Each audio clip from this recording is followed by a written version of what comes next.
Hi there everyone, it's Adele here. Hope you're all well. So I haven't been on here for a few weeks now. The reason being I've been in Spain for the whole of August, which has been absolutely lovely. I managed to, have a real good switch off this time, which was really nice. So all my Zoom meetings that I had planned, I had other people running those for me, which was nice. And then the only thing I've really done is kept on top of my prospect leads that have been coming in on email. So I've been sort of dealing with those, but again, I made that a really nice experience as well, because I used to take myself off to a coffee shop every few days and just sort of catch up on my emails, which I really enjoy to do, especially in Spain. There's some amazing little coffee shops where you can sit and just watch the world go by as well. So yes, that's been really, really nice. I always find myself more creative when I'm abroad as well. For some reason, I think just sometimes I'll just sort of sit, watching the sea, and I just find myself really, really creative. So I have been working on some new things that will be coming up soon, because I've got my new website coming soon as well. So I have some new things for that, which I'm really excited about. So yes, I feel very, very relaxed and refreshed and ready to go again. Just a little bit of an update on my social media. You may have heard me say that just before we went to Spain, actually, just towards the end of July, I was disabled from my Facebook account.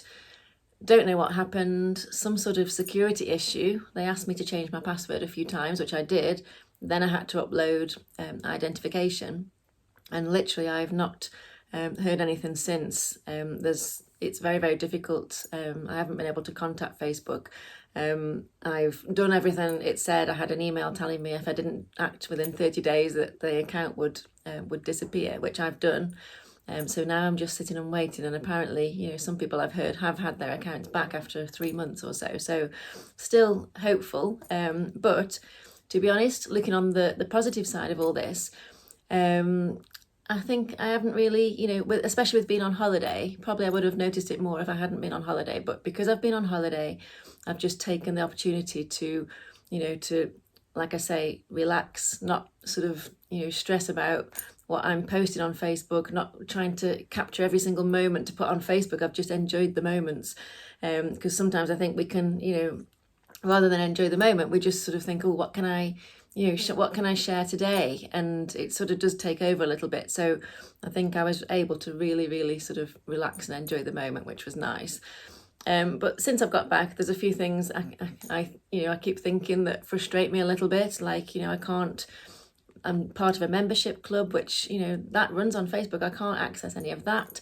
I've got my team, that I have a group on Facebook that I run for the team, and I can't access that. So, I'm lucky that I've got people that can go on and share stuff for me, but it is a bit frustrating. So I don't know whether I'll make another account. I really don't know at this stage. I don't want to at the moment, because I don't want to interfere with, what's going on at Facebook's end. I don't want to, rock the boat. So we'll just sort of sit tight and see what happens. But I am missing my Instagram as well, more than Facebook, really. I really, was enjoying building up an Instagram account.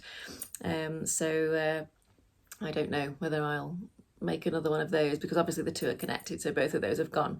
The only account I have left is an account that I have for the dogs, which we created with my daughters a while ago, and that one doesn't seem to have been affected for some reason, so I have that one. Anyway, so if you need to contact me, you can find me here on YouTube. Obviously I'll be here every week again now, and then I'll be on Twitter. I've started using my Twitter account again, which I'm sharing quotes every day. And I'm also on Pinterest, which I love, as another one of the social medias that I really, really like. So I'm doing more on there at the moment. So we'll just see what happens with Facebook and Instagram. So yeah, that's an update. I've been reading a lot lately as well. Reading a really good book at the moment called Millionaire Fastlane. I've read it before. I'm reading it again. It's on my Kindle. I've realised that, yes, I do like a physical book, but the Kindle has been really useful while I've been sort of, to-ing and fro-ing. and traveling. So I've been reading that book on my Kindle, and something I picked up from there, one of the big things I've picked up from there is about educating yourself, and it's something I'm passionate about. And even when you leave school, this author says that's when your education starts. So whatever you can do to gain more knowledge, gain more skills, learn about things that you can then use to create a financial future for yourself. So I've been loving that. And a tip he gave was to just use every opportunity to read. And I do this anyway, because I think especially when you've got a Kindle, you've got your phone in your hand all the time, whenever you get a moment or, just a few minutes, you can read a page. So he's, talking about reading when you're waiting in waiting rooms, when you're just, if you're just sitting in the house and you've got just a few minutes, just flip to your Kindle and read a few pages of your book. It even talks about having a book in the bathroom for when you're in the bathroom, and just read a couple of minutes. But yes, whenever you grab the opportunity, if you're standing in a queue, for example, just you can read a few pages or even a few paragraphs, and it will make a difference. So yes, that's what I've been up to. I hope you're all well. If anybody needs me, you can get in touch with me through my email, which I'll put below the video. So hope you're all good too, and I'll see you all next week. Bye for now.